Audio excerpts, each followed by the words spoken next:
Hi, with LJN. We're all in the most extraordinary time that many of us have never ever would have thought we'd be working in such situations.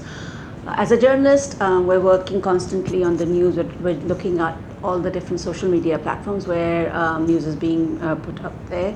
Unfortunately, in this time of a lot of grave news, we are also getting a lot of misinformation and disinformation which is being shared, and a lot of facts that are being shared by global leaders.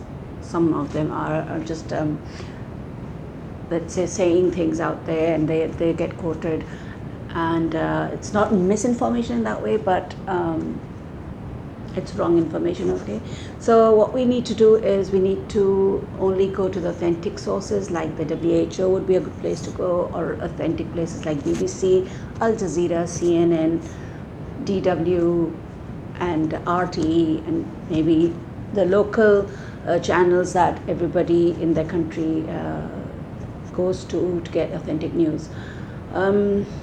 Please do not share any facts without actually getting them verified or finding them from an authentic source. The best source would be WHO. They have a WhatsApp group. They've given out their number. They're giving accurate news, accurate numbers. I know we're all panicking somewhere in our mind. Some people are more in that situation than most of us, but journalists need to keep their wits about them. They need to keep seeing they need to be suspect of every figure that's out there and check, recheck. Another thing that we're seeing in our country, at least, that there's a lot of people who are being called on to talk shows, and they're not experts of epidemics or viruses, and they're giving out what we call in Pakistan totke, which are home remedies, or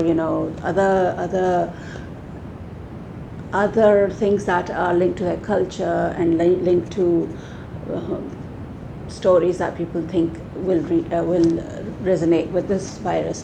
But the thing is that we need entertainment for people, because people are really need to break away from the news, because it causes a lot of worry, and you're depressed. That's something that we need to understand. There's a lot of people who are their mental health is going to be affected, including the media, including the frontline paramedics, the doctors, the nurses, the police, the army, the leaders, political leaders, government. People are, everybody's stressed. So we need to understand to keep ourselves healthy, break away from the news for some time, take a break. The media should focus on more infotainment and maybe entertainment. If you can't get people to make new stuff, use the reruns of good content that you have. I think that will help people to break away from the news. We have so many platforms. We have Netflix, we have YouTube, we have a lot of platforms where people can go and get news and information and entertainment.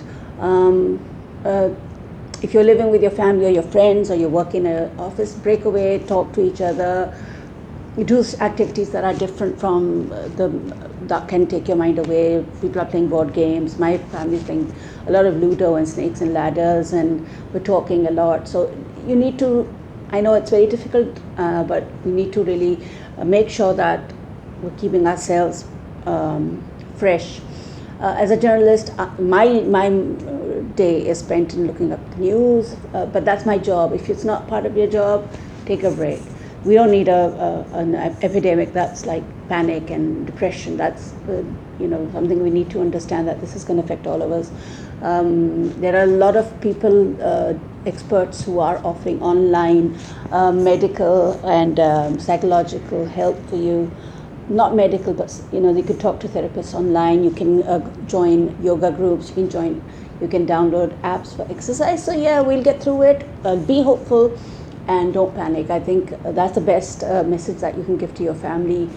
Hang in there. We will get through this, and we will,